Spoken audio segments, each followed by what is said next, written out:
২৪ July August আন্দোলনে গুলি করে মানুষ হত্যার পর পুড়িয়ে দেওয়ার ঘটনা উল্লেখ করে বিএনপি মহাসচিব মির্জা ফখরুল ইসলাম আলমগীর বলেছেন, হাসিনা মানবজাতির কলঙ্ক, তাকে কোনোদিন ক্ষমা করা যাবে না।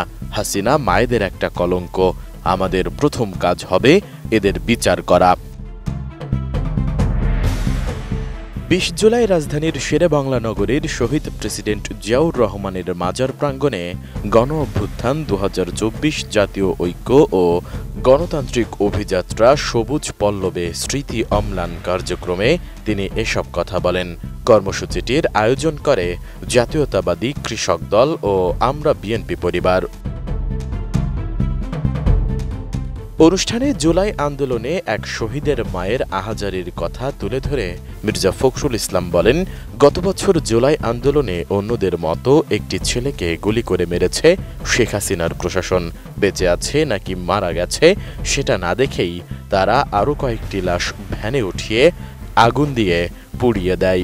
ওই বক্তব্যটা আমি ভুলতে পারছি না, কিন্তু দীর্ঘক্ষণ ধরে আহাজারি করে কেঁদে কেটে একটা কথাই বলছিলেন যে ছেলেটাকে দেখে আমি স্বপ্ন দেখেছি, আমার পরিবারের স্বপ্ন দেখেছি, আমার ভবিষ্যতের সেই ছেলেটাকে ওরা কেড়ে নিয়ে গেছে এবং কেড়ে নিয়ে গেছে একটা নিদারুণ ভয়াবহ মর্মান্তিক পাশবিক ভাবে।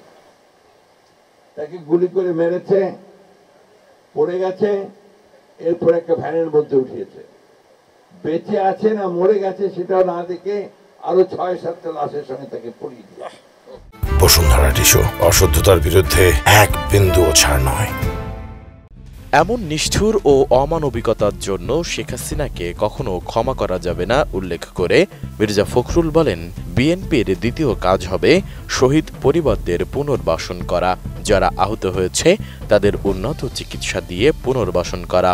এই জন্যই হাসিনাকে কোনোদিন ক্ষমা করা যাবে না। হাসিনা হচ্ছে মানব জাতির একটা কলঙ্ক, হাসিনা হচ্ছে মায়েদের একটা কলঙ্ক। আমাদেরকে প্রথম কাজ হবে এদের বিচার করা।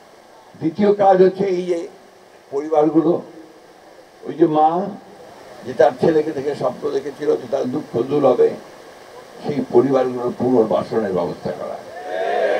আর যারা আহত হয়ে আছে, যারা চোখ হারিয়েছে, তাদের পুনর্বাসনের ব্যবস্থা করা। এটা না হলে ভবিষ্যৎ এবং জাতি আমাদের ক্ষমা করবে না।